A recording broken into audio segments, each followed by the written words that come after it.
Wait, It's only been a few. I'm sorry. You're dating your computer? No, she's not just a computer. She's her own person. She doesn't just do whatever I say. I didn't say that. But it does make me very sad that you can't handle real emotions, Theodore. They are real emotions. How would you know?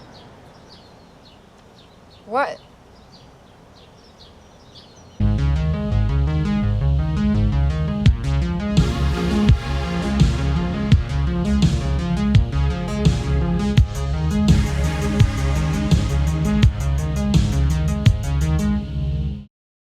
Welcome back to the harbor. I'm your host, the Kino Cowboy. I'm here with Scott, like usual.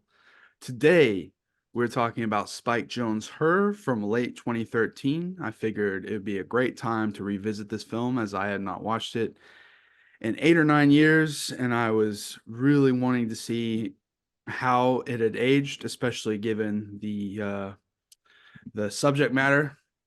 And when was the last time you watched this movie? Probably about the same. I've seen it, at least twice, if not three times. But Yeah. it was within, let's say, a year or two of release. So it's been a while for me too. And how has it aged? I'll give you my opinion. Like fine wine. Yes. All right. This is actually probably one of. It's only been 10 years, but it's near future sci-fi anyway. Yeah. And I mean, this is probably one of the best aged sci-fi movies I think I've ever seen. Yeah, in beautiful ways and in horrific implication in kind of ways. And yeah, it's one of the most beautiful sci-fi movies I've ever seen, really. It's just I watched it. I have a Blu-ray of this, and it's just like you stick that Blu-ray in, you're reminded just even 4K streaming just can't compare sometimes to how crisp an image can look. And this was a great looking Blu-ray. And I wasn't familiar with the cinematographer, and his name is Hoyt van Hoytema, I think, Dutch name. And he did Call Girl, Her, Interstellar, Spectre, Dunkirk, Ad Astra, Tenet, Nope, and most recently Oppenheimer, which is a great looking film. Yeah. What is that? Oppenheimer. Yeah. Man. No, this guy clearly, I mean, he did some other stuff before this. So he did The Fighter and Tinker Tailor Soldier Spy. So he was already into it. One interesting thing I reading about this is that the color palette in this movie, for me, it's an all-timer. It's an all-time Yes. color palette. Yes. I don't know enough about color theory to explain why, but there is a perfect balance of warm and cool colors in this movie, depending on what the theme is. And some of the warm colors they're almost intentionally artificial. There's almost an artificiality to the warmth in some of it. So, and depending on the scene, it really depends. Yeah, when it gets really like yellow sepia-ish. Yeah, and one interesting thing, the cinematographer purposely didn't use a lot of blue in this movie because that's overused in sci-fi. That's one reason this film looks different. This blue represents technology a lot. Even the poster of this movie tells you nothing, but I don't know. But also, it tells you everything because it's just a close up of Joaquin Phoenix looking pensive on a pink background wearing a red shirt. There's a very human poster, I guess, kind of like a, I don't know. And it says her, and then it has a man on it. So you're thinking, well, who is her? Who is she? This is also, in 2013, people were still going to the movies, at least sometimes. So that helps. I remember specifically, it's always for me a bonus if my movie memory is not only my memory of the movie itself, but my memory of going to see the movie. Yeah. And I remember seeing this movie with you and with some friends of ours. Actually, a fair sized group for a movie like this. Yeah. No, there were at least four or five people. I remember. Was Casher there? He's not. Casher and his girlfriend at the time, and me, and Dylan Barber, and maybe a few other people. And Dylan was. I think Sumner might have been. Sumner might have. Yeah, and I remember Dylan was crying after, which I would not have expected from him because he's a country boy basically. Emotionally, yeah, a little bit different from some of us. And it was beautiful the fact that it touched him out of all of our friends. Shout out D Barb. I don't know what you're up to these days, but I'm glad you enjoyed this movie. Yeah, playing bluegrass. Yeah, Doing it. yeah. But yeah, it was a beautiful experience because we're all emotionally mature enough to, not be weird. Insecure high school kids would be like, "Oh, you're crying in a movie. What are you?" I don't know. But I do like that you were talking about the aesthetic of this movie, and it really does feel like it still looks like this 2014 vision of the future, like very twee, almost like indie core looking to it, but it still is held up so well, and it doesn't feel aged that much at all. And we don't use certain devices, but and iPhones have only gotten bigger and bigger, but for the Yeah, most not part. smaller. There was an assumption for a while that smartphones were going to keep getting smaller, and now I don't even know. It's more and more tablet size, but even the design of the phone, it's almost like a little notebook thing. Yeah. Kind of, I guess. I don't know, but we're still in some of the eye minimalism in this movie, uh, which is, I think, adds to it. It adds to the sterility of this movie because I almost feel like now it doesn't say when this movie is. I always thought it took place honestly around now in the 2020s, maybe 2030, Yeah. something like that.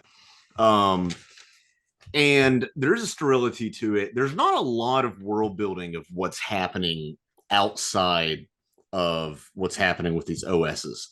Also, they don't really use the word AI. They might drop it somewhere in this movie, but they don't refer to them as AIs. They refer to them as OSs, Uh-huh. which is both a marketing term and I think it's smart of the filmmakers. Spike Jonze crushed it. Well deserved best screenplay. Yeah, where are you, Spike Jonze? Come back to us, Spike Jonze. Yeah, where? Yeah, what is he doing? All he's done in the last 10 years is a Beastie Boys documentary for Apple TV and Jackass stuff, which is funny because that's actually where I knew him from because of Jackass. Because when he made Where the Wild Things Are, Casher was like, yo, this guy who wrote and produced Jackass is making a Wild Things Are adaptation. I was like, whoa. And him and I saw that together, and it was this weird folksy kind of indie kind of take. And I remember being kind of challenged at the time. I wasn't really, I was in like ninth grade or something. Uh, and so that movie was very interesting to me because I hadn't seen anything like it. So that's where my Spike Jonze kind of thing began. And then I started seeing some of the music videos he directed and so on and so forth. But like, man, when's he going to do another narrative film, man? I want another feature from Spike Jonze. Like, come This on, is- dude.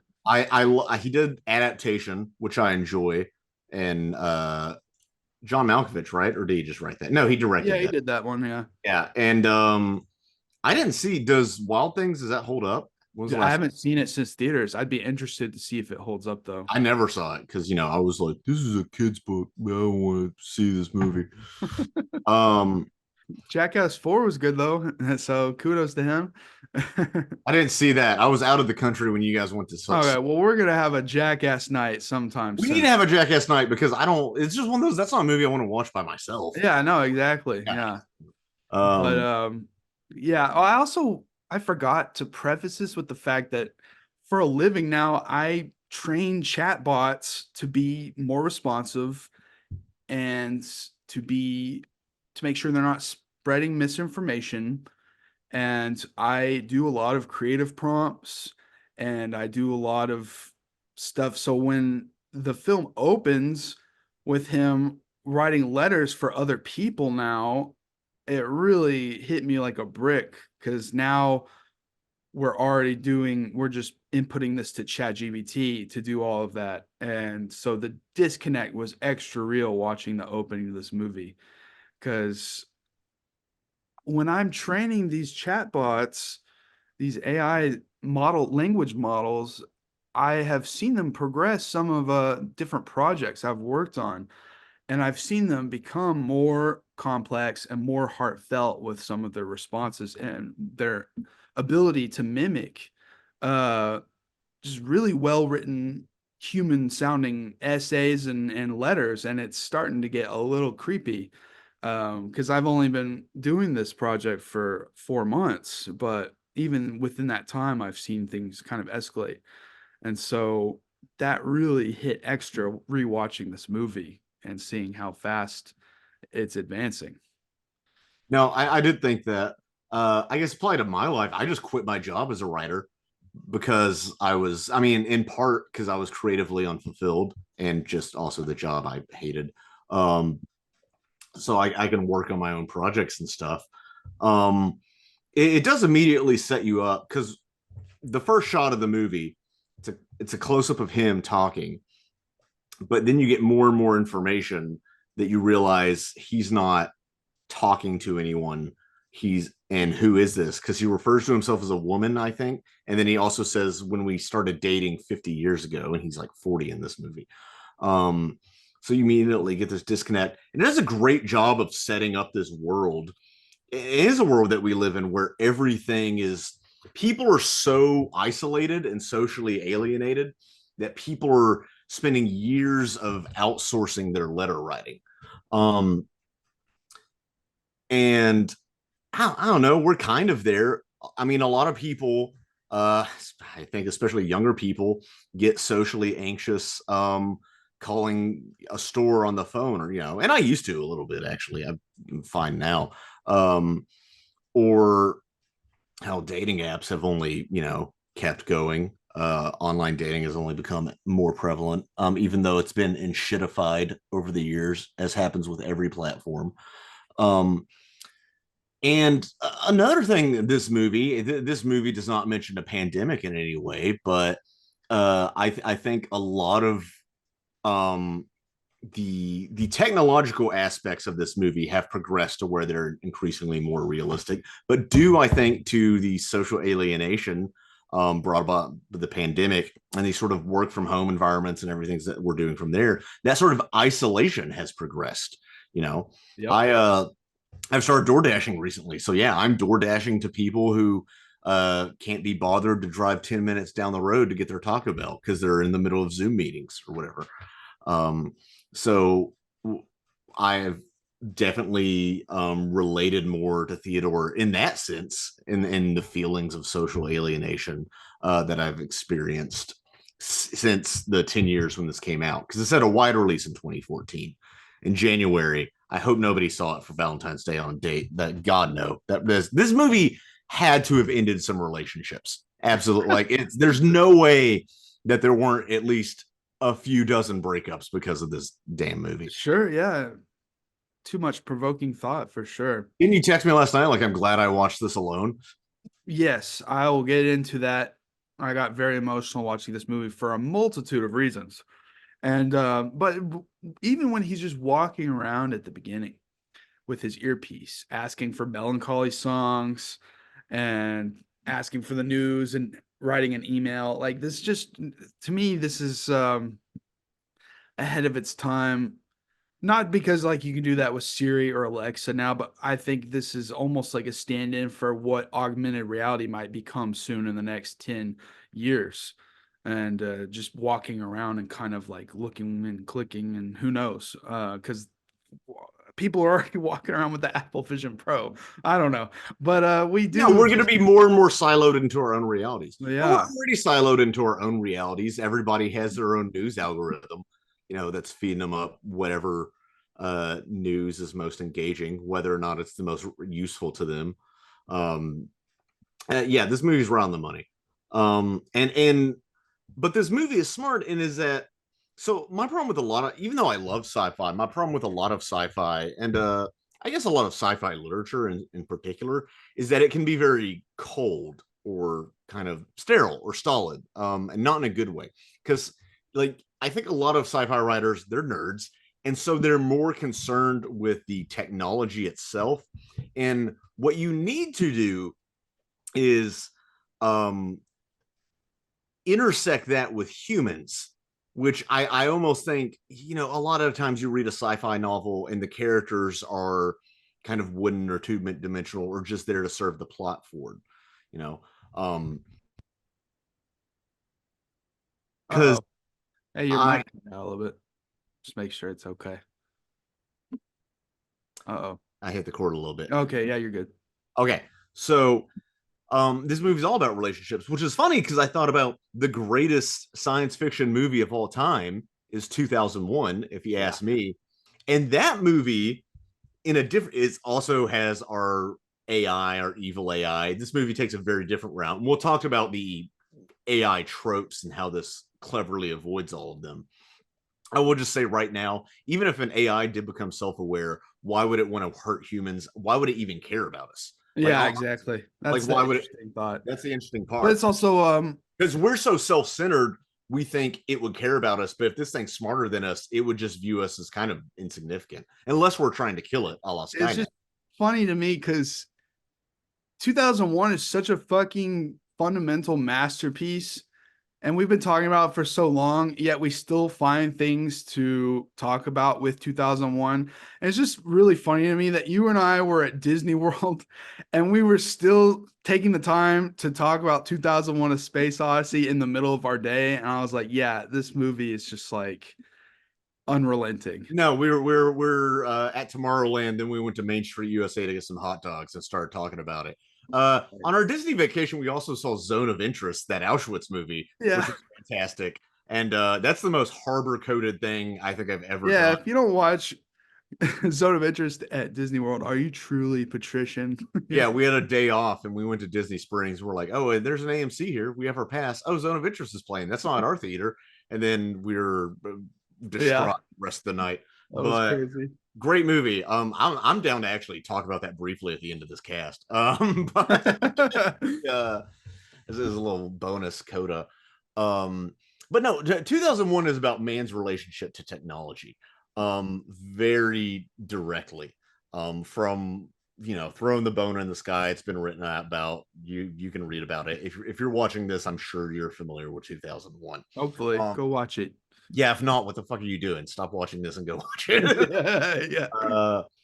But I mean, this movie takes it even further about our relationship, because I feel like that is on 2001 is on a much more macro scale and not a personal scale, which is something that Kubrick was in. He's been called an impersonal director because I think he was so cerebral and focused on ideas, but Spike Jonze is obviously much, much more intimate. Yeah. And so, yeah, all sci-fi is about our relationship with technology, and this just does it by literally making about relationships, which seems like the simplest thing. And it is almost hard to pitch this movie to some people. If I'm just like, Joaquin Phoenix falls in love with his iPod, that was kind of the joke for a while. But it's a joke, but I really feel bad for anyone that was like so emotionally stunted or immature that they can't get anything from this movie at all. And they just say, oh, it's a loser who's in love with a computer. And I think that's the most tragic outcome for someone watching the film. Like, no, and this movie is so smart about avoiding that. Because at one point, Rooney Mara, who was everywhere back then, his ex-wife, this is inspired by Spike Jonze's failed marriage to Sophia, which I didn't know. I wonder how she felt about this movie. Oh, I want to know. I would love to ask her that question. Yeah. And there's a point where Rooney Mara's character, his ex, tells Theodore, Joaquin Phoenix's character, the main character, you're dating your computer. Like, does she call him a loser? Somebody during the movie calls him a loser, and he says, I'm not a loser, which is very important. And even at one point, he reveals to Amy, played by Amy Adams, that he's dating his OS. She's, oh God, what's that like? She's interested. She's not creeped out. She doesn't think it's weird. At one point, Chris Pratt's character, who, side note, another funny thing about seeing this in theaters, Guardians of the Galaxy hadn't come out yet. And so this is our first movie we saw Chris Pratt in shape, and it was so off-putting and funny. Oh, yeah. And back then, it was probably way cheaper to get him. Yeah. Yeah. He plays a side character in this season. I just love how, like, hesitant Theodore is to say, it's an OS, but when he does, because Chris Pratt's character invites him on that boat And Chris Pratt just doesn't even blink an eye. He's just like, yeah, okay, cool. Bring her. Doesn't matter. Right, which gives you a lot of insight into this world and how weird it's become. And it does make you wonder what was the progression to OSs. Clearly we had our Chat GPT-esque Cortana, Microsoft Cortana. Right. But that's the interesting part, because in this film, when he installs this OS, he can't even comprehend like how fast she's doing all this stuff and like so quickly. He seems shocked by it. But in 2024, we've been ramping up, and there's been some shocking things with developments of AI and language models and et cetera, but we've been easing into it more and more and becoming complacent with shit already too easily, I feel. And I feel like this ramp up, so if there is like a true singularity, it won't be as shocking, I feel like. But with this, he's just like, whoa, you can do all these things? That's the only part I'm like, I don't know if that was an intentional, or like if that just didn't age as better as other parts. It didn't age as well. I think part of it is his character. He's not a tech guy, he's an artist at heart. Yeah. He used to write for LA Weekly or LA Times, something like that. And it's funny, they wanted to make this movie look like a weird futuristic version of LA, so they just shot part of it in Shanghai. That's why it's all built up. And I'm like, wow, downtown LA got really built up. Well, that's because they're in Shanghai. His downtown LA is trash. Yeah, I was like, this is a very clean LA. That's the most unrealistic part of this movie, is that there's there's no Skid Row in downtown LA. I hate saying that, but if you go to LA, I mean, we've been to LA, Escape from LA is that's more accurate, actually. That's the most accurate future depiction of LA. The most interesting part of the film is the fact it's kind of this split kind of side by side thing where it develops more and more. And it starts really when he wakes up early because he can't sleep. And Samantha asks him why he hasn't gotten divorced yet. And he kind of says, he liked being married. And he gets defensive and he says, you don't know what it's like to lose someone you love. And she's kind of like, she stops and she thinks and she's like, yeah, I guess I don't really. And that's where it becomes this very interesting dynamic where we have this real kind of emotion that we can either relate to or understand from him, real human thing. And then at the same time, while they talk back and forth, we're watching him grow in that way. And then we're watching her as if it's almost like a simultaneous B plot. We're also watching her learn and grow as an AI and understand human emotion. And it's just happening in every single scene side by side. And it just makes the film so interesting at every point. No, I love it. It's funny. I think a lot about, so I'm obnoxiously secular and I kind of hate it about myself, but that's just how I am. But I think a lot of our minds in terms of how they're like computers. I know they're not exactly like computers, but I kind of use that model. And I think a lot about inputs and outputs, how you need new inputs to get new outputs. I mean, even if that's like in a creative sense, you have to go for a walk or visit a new city, and that new input will inspire you to get new outputs. I'm just putting, computing terms on this. Anyway, my point is this movie kind of doesn't even raise the question of what is the difference between a human mind and an artificial mind, because it almost doesn't matter. And it's almost too hack and too simple for this movie, because he's so into it. But this movie is weird because it's about it uses the progression of training an AI on data points the same way as I don't know if you've ever had this I've had the experience where I've basically outgrown a relationship, or I've realized that me and somebody are growing, and we are growing together, but we are growing in different ways or at different rates or just at different paths. This just applies that to the singularity, though. And again, I feel like everything I'm saying is so simple, but it's almost like, why didn't anybody make this movie before? But I don't think anybody had the vision to really pull it together and really do it with all of the emotional depth and nuance that was required of it, or it would fail. It would be, like a guy in his banging his iPhone with a fleshlight or something. I don't know, something Well, stupid. yeah, it's very particular. He obviously had a very precise vision, and it's the fact that he uses just a lot of shots of just walking, living life, and it's obviously paired with Arcade Fire's score, and really the score does take it to another place entirely. And if people are at home are like, oh no, Win Butler, he got canceled last year. Well, it was his younger brother, Will Butler, who was still part of the band at the time, who did most of the music for this movie. So you can at least, feel good about that. Okay, I didn't know Arcade Fire got canceled, and I forgot. When Butler got canceled, the lead singer. Yeah.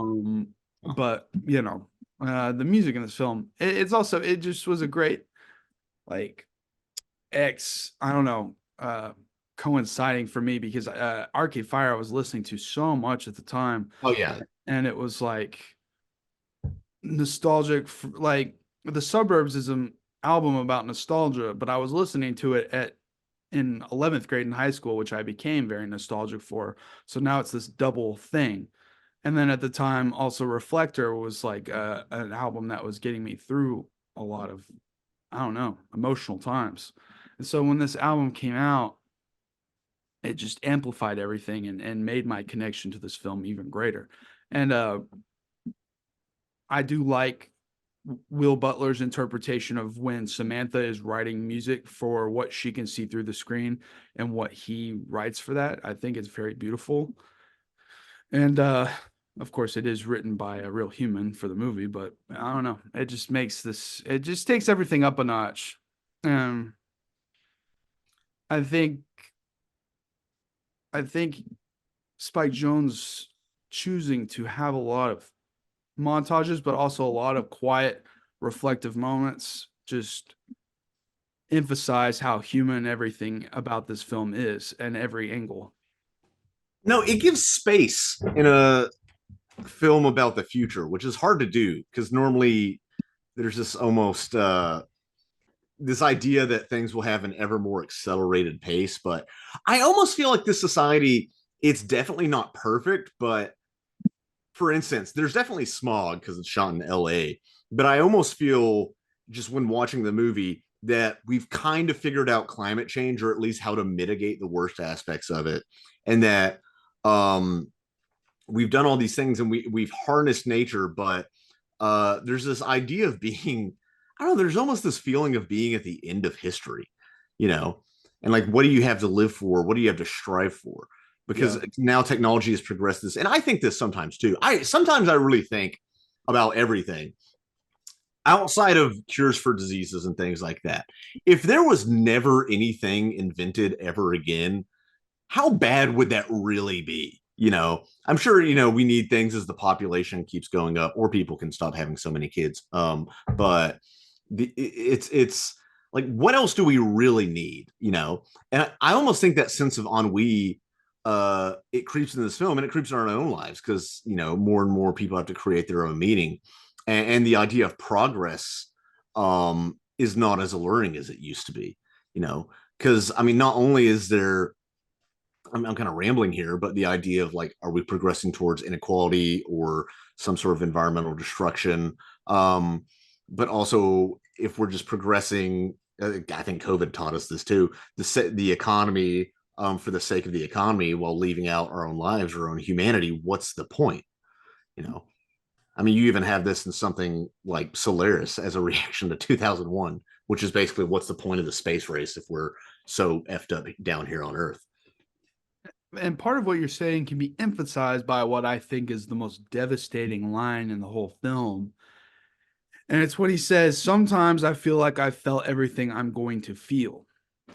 And to me, that I don't agree with that, and he doesn't fully agree with that either, but it does raise the question of like how many of my experiences are going to be new experiences from now on. And I got ahead of myself as a 19-year-old when I watched this. I was in an emotional crazy state, but it is a very sad thing to think about, especially when you feel so alone. And how, I don't know, devastating line. It's a devastating line. It's one of the most popular lines in the movie. I also kind of agree with it. I there are times where I do feel like, yeah, everything I'm doing for the next, I don't know, 50, half century, give or take, that I'm going to be on this earth, is going to be an echo of something else that I've already experienced it. And I don't know, I'm 30 now, and I do feel not emotionally deader sometimes.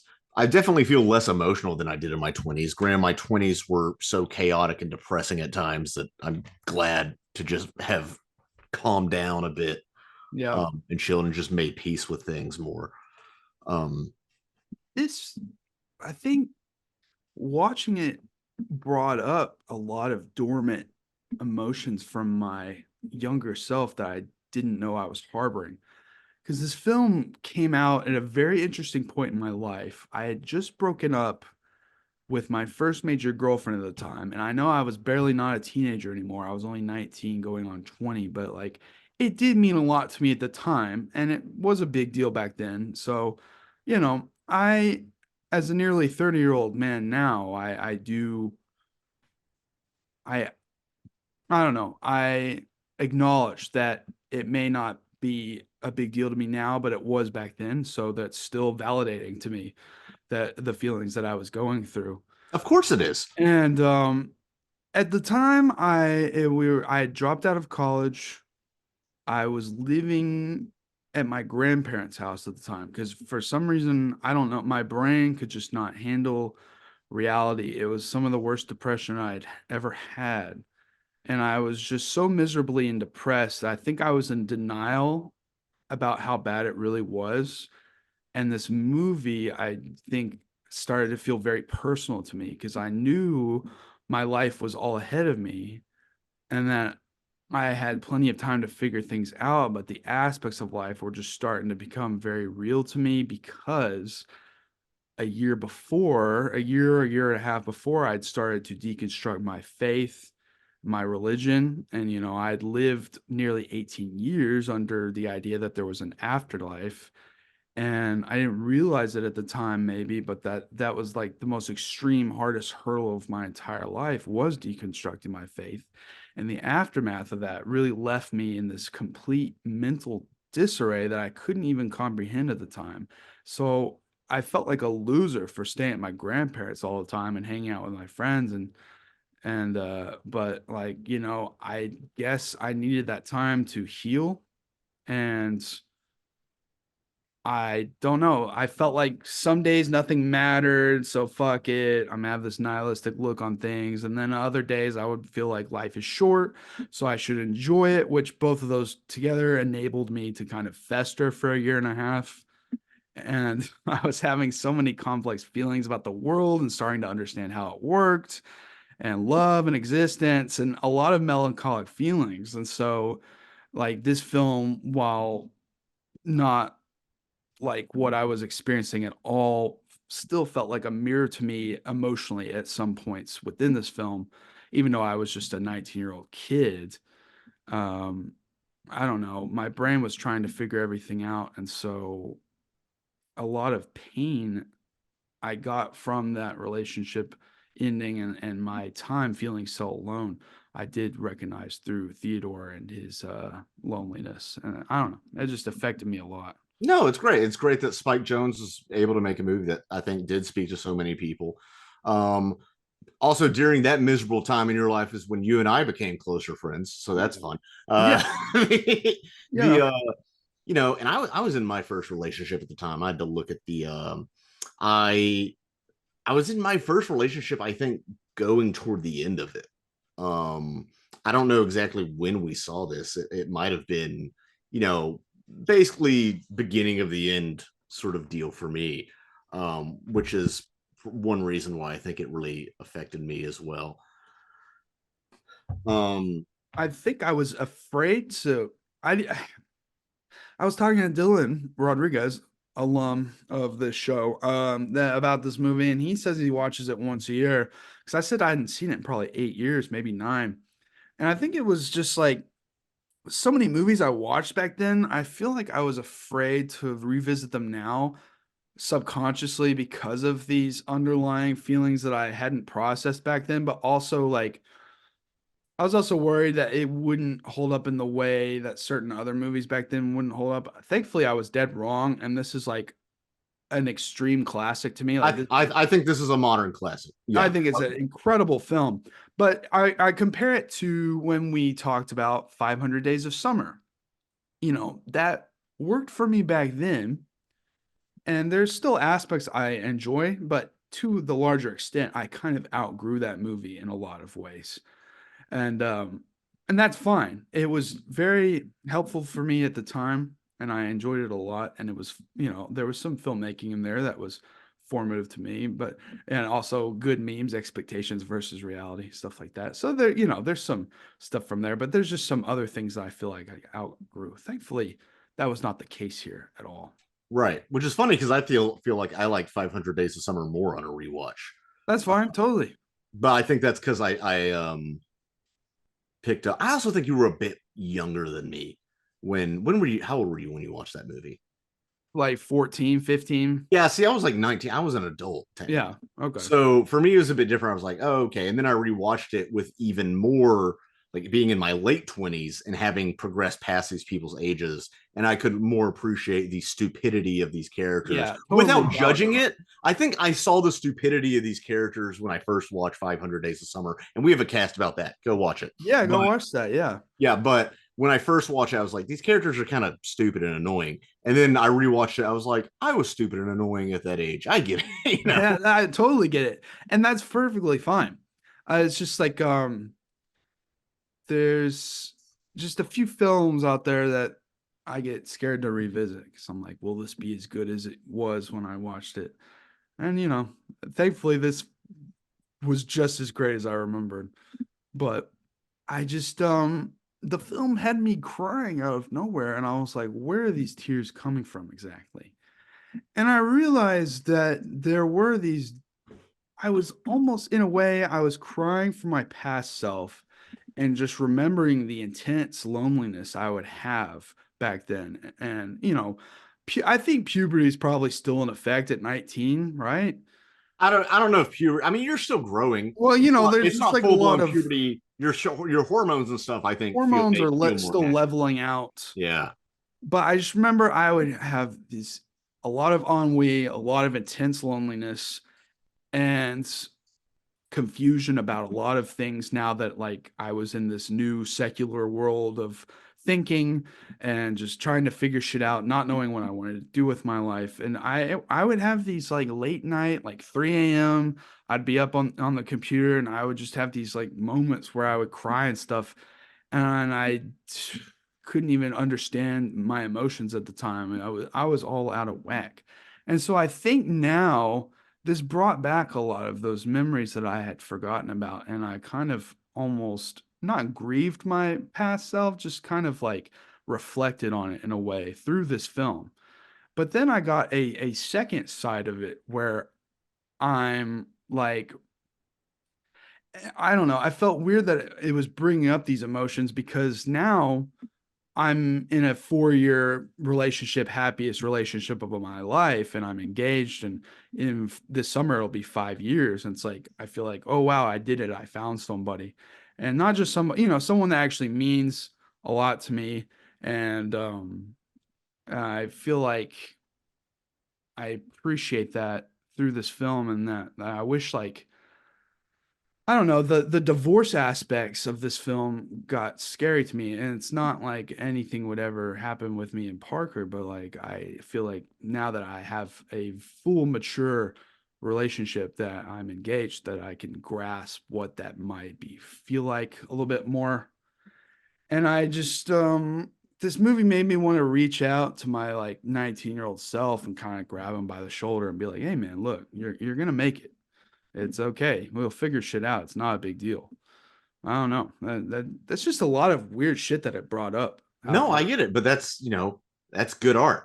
I'm Yeah. still single, by the way, ladies. Um, it did make me, because we had this conversation the other day. Is I'm not really dating, and part of me feels like I should be, but then part of me I just don't care. It's a weird thing where it's like, I also don't feel the need to, have a relationship for the sake of having one. When, let's be honest, my options here in Little Rock are pretty thin. They just are, dude. If I'm wanting the kind of woman I'm looking for, it's which I don't even know, which is part of that. Yeah, But one that you can get married on Halo in. Yeah. yeah, dude, where we can get married in Halo Forge, for sure. Uh cosplay as Cortana. No. Um it's it did make me think a lot about that because I'm definitely not as don't have as many sad boy vibes as this guy. Um but I it was making me think of uh that, and just people are getting married later. Hell, people are screwing less. Younger people are screwing less, for People instance. just don't even get married, and you don't have to. Yeah, Who cares? there's OnlyFans, which is a weird parasocial thing. I'm like, I know it's Uh, funny that I bring that up, but it's weird. That's how disconnected we've become. Where it's a thing, and it's such a thing. It's got so oversaturated that like the incels of today feel like they don't have to go out to the clubs anymore, and strip clubs as a whole are suffering. I'm sure not in like Vegas or like New York, but like in smaller areas, they are definitely suffering. yeah, and it's I've never been to a strip club. I feel like I should go just for the bit, just for the experience. I was like, I get, I don't know. you know me, I my fiance used to work dancing clubs and stuff, so I get a lot of I learn a lot about sex work, through that, and so I stay educated Right. on Well, that's why I maybe I'll get booked to do comedy at a strip club before. yeah, Comedians. There they are make you comedians get who have done topless that. too. I'd do it. I'd do it just for. I'd be aggressive. I'd be yelling at people trying to get their attention. I would never get booked there again. They'd be like, "You're never gonna work here again," and I'd be like, "Good." Don't want to. It is a thing though. You know, Were you gonna say something? well, I was just saying, like you were talking about, like you don't know if you even want a relationship right now, and like it's clear that he does not need a relationship. Like he doesn't need to be going on dates yet. No, I think, doesn't he say like Like he's not he even basically wanting to says he's sign the not that papers yet. attractive to Olivia Wilde, and she's the one who calls him a creepy dude. He says, "I'm not a creepy dude." Yeah, and it's so unfair because Yeah. like that she would go on a date and like they're drunk and she's already trying to see when they'll see each other again instead of just like playing it chill.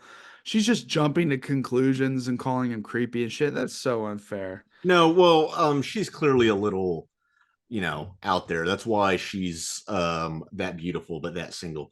And also all the women in this movie are 10 years younger than Joaquin Phoenix, but that's Hollywood for you. Uh Joaquin Phoenix, I don't know. He's a good looking guy. Is he a good looking guy? He's a good looking guy. Yeah, hell yeah. It's Uh, just not in Beau is Afraid, but yeah. oh Uh, yeah, no. Dude, I've said it once. I said it. He is great at playing incels. This Joker, Beau's Afraid, he's not. That's the thing. Napoleon. That's the line. Is he is not an incel. Like No, you he's kind really of get not. the sense of like, is this guy a loser? No, he's just different. And then that's why he does get this deep sense of like he does kind of pop off and say like I'm not a loser to her. I'm not creepy. I'm not like He's that. just like a soft boy. He's a Yeah, 2013 soft indie boy. he's a twee indie soft boy, and that's why I related to him so much. That's probably why Dylan Rodriguez related to him so Oh, that's much. definitely, as soon as you said that Dylan, I love Dylan, but as soon as you It's said he Dylan core watches as this hell. every year, I'm like, yeah, that tracks. Yeah, for sure. I love Dylan, and that's why I get some of his taste in movies because it's so similar in that way. But because you're kind of thinking like, is there a different side to this guy? And we do get a glimpse of that when his ex-wife does bring up some shit from the past, and I don't know, it's just enough to where you do wonder, her side of the story when it comes to the divorce, but it doesn't really change your overall feeling about Theodore.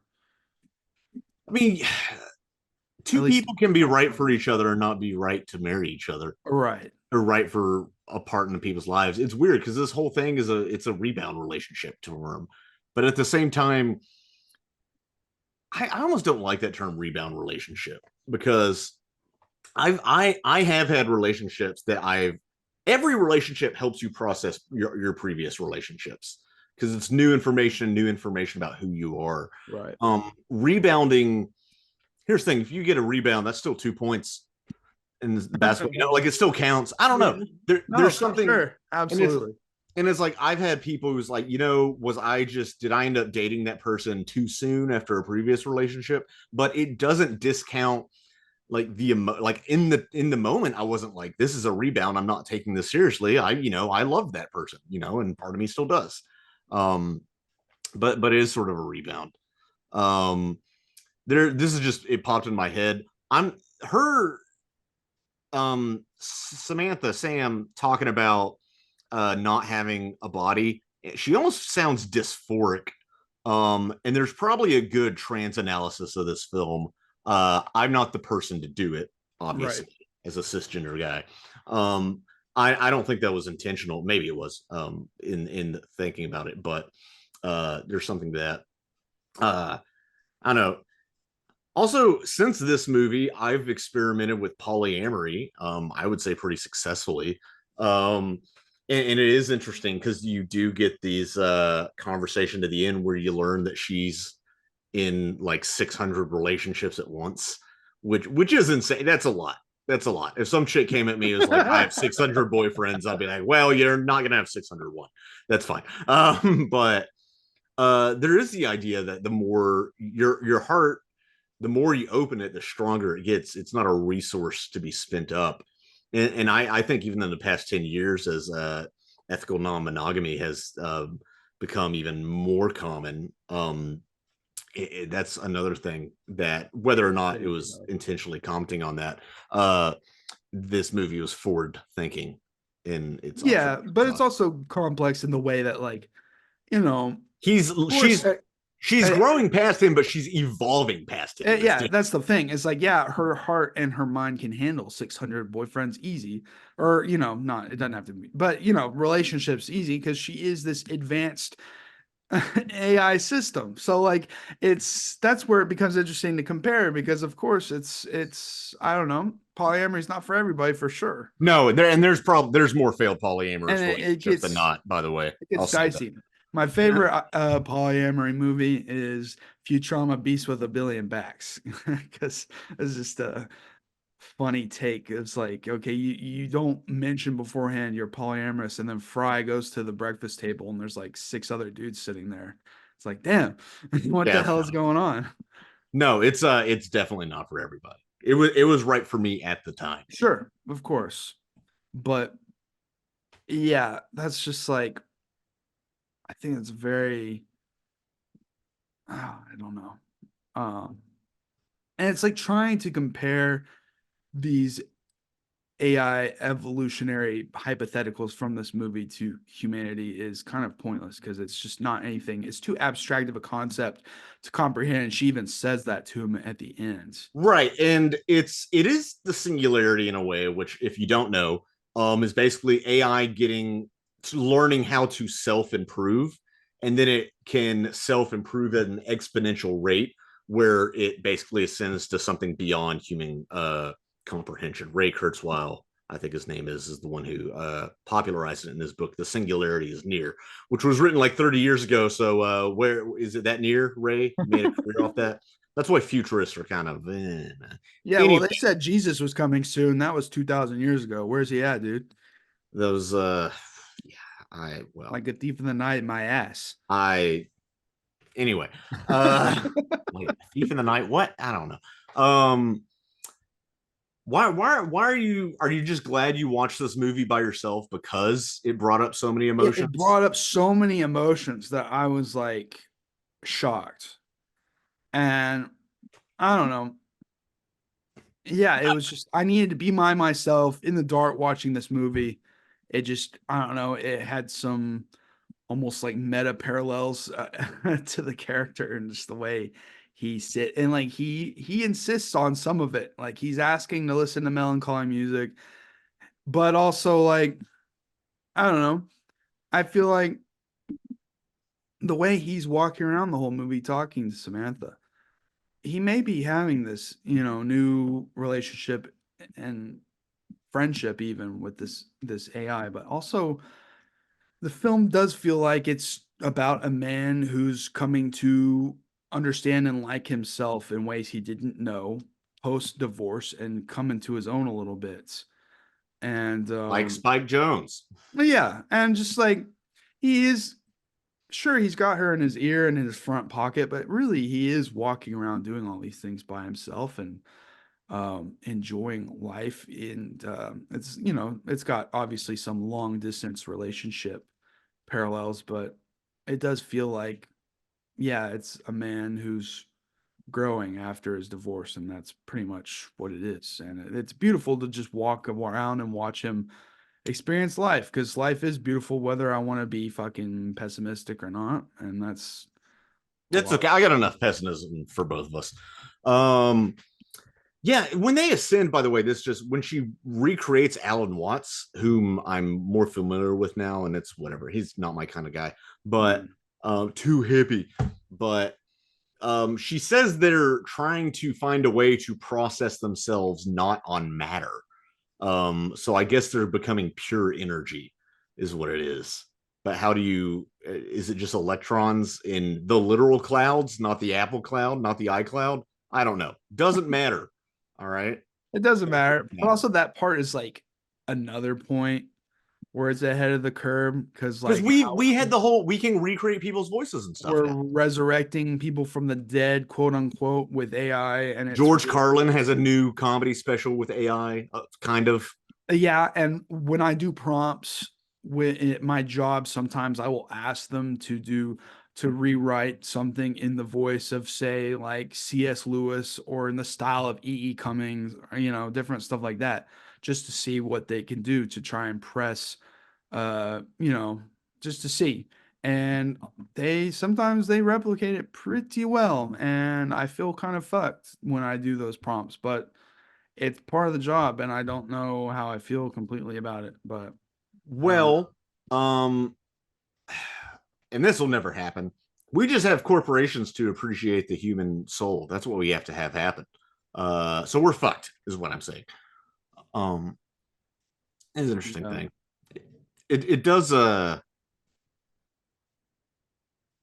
think this movie also examines our relationship to work, because I feel like you have these creative people stuck in not creative jobs.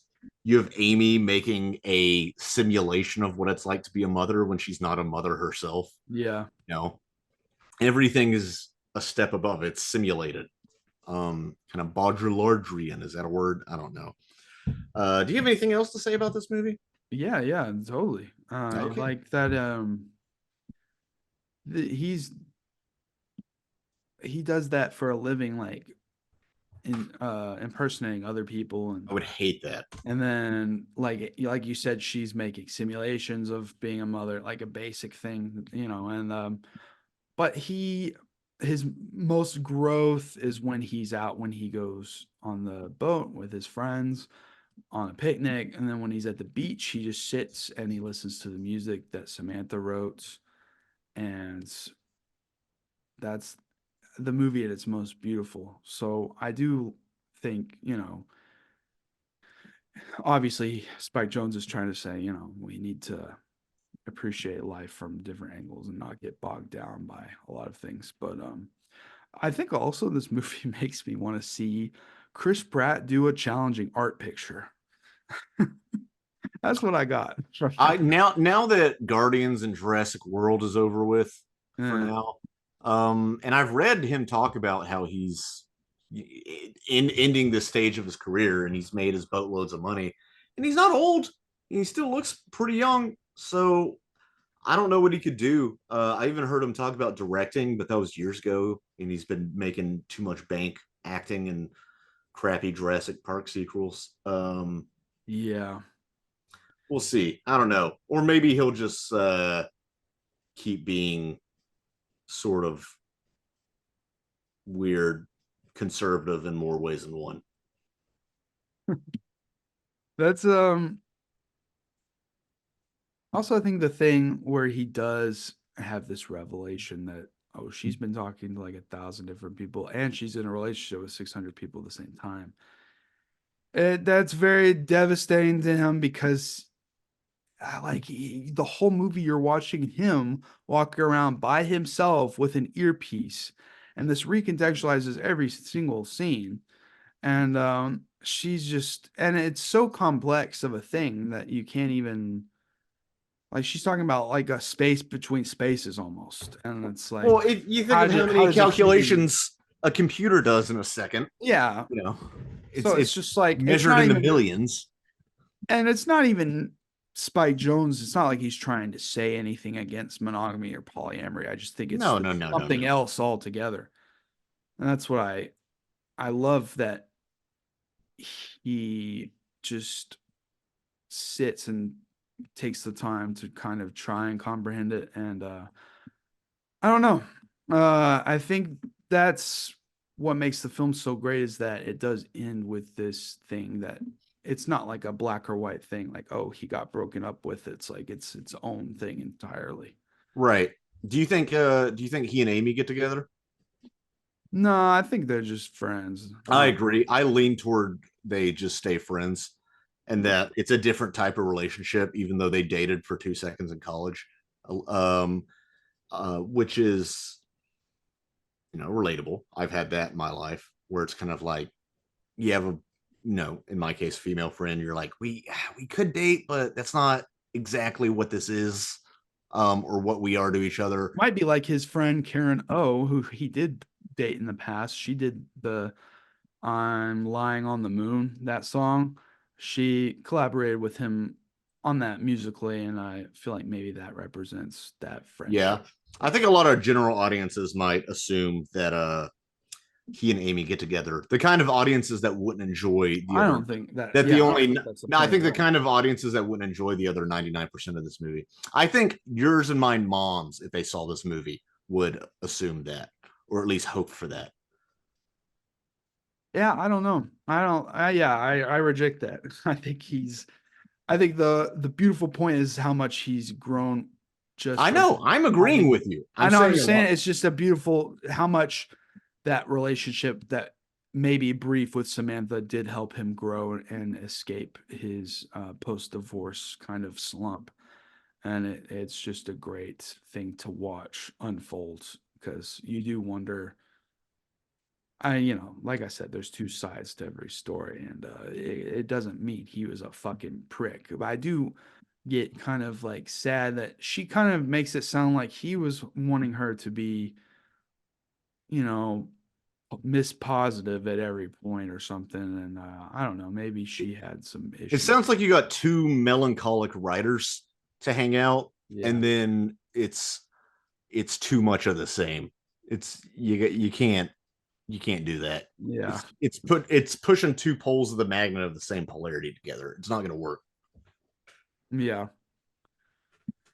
So yeah, this movie helped deconstruct some old feelings I had completely forgotten about from my late teens, early 20s. And now it's had a completely new angle as a man who will be getting married and does understand relationships a lot better now, 10 years later. A beautiful shot of humanity. I'm glad Spike Jonze was around to make this movie, because any lesser director would have made this a lame, hacky kind of thing. And I feel like it's my favorite Joaquin Phoenix performance, because simply from the angle of, like, he's on set every day. Like, the lady who played Samantha before it was Scarlett Johansson, was on set every day, but they could not see each other. She fed him lines, but like he's still there, what feels like alone, having to react to that. And I think that is an incredible performance. No, it really is, and I agree. And the amount of nuances in his face also yield good Kuleshov effect. Yeah, and I would like to hear what the original take was for Samantha, because it was like not the intended thing. After, I guess, putting it together, Spike Jonze was like, okay, well, I actually want to take this in a different direction. So she worked with Scarlett Johansson for like 3 months as they recorded the re-recorded over the lines or something like that. So I wonder if she was like maybe more robotic or something, but I don't know. Scarlett Johansson does. I mean, this might be my favorite performance ever. She did a Re-listening to great it, job, yeah. yeah. Especially when she gets the,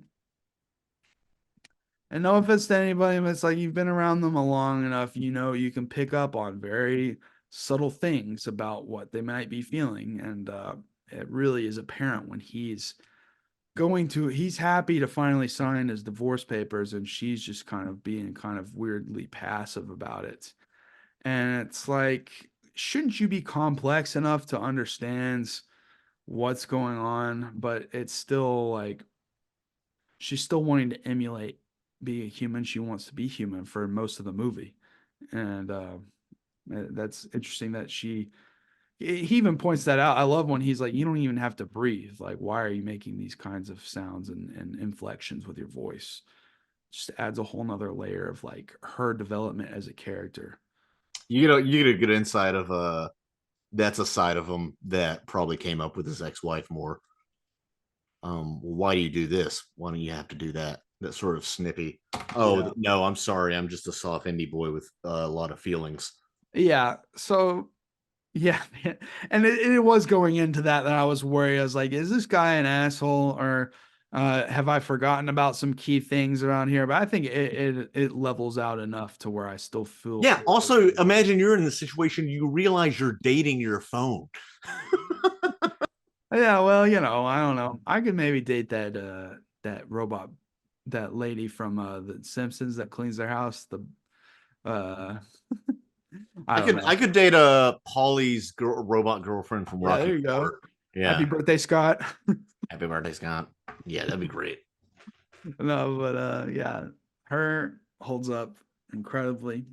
If you haven't rewatched it or seen it all, hopefully you should give it a rewatch. It's about that time. I can't believe it's been 10 years, but you know, I do think part of it was watching this and thinking about how much growth I've had as a person in the last 10 years. And it's actually insane, because you may think like, oh, have I changed that much?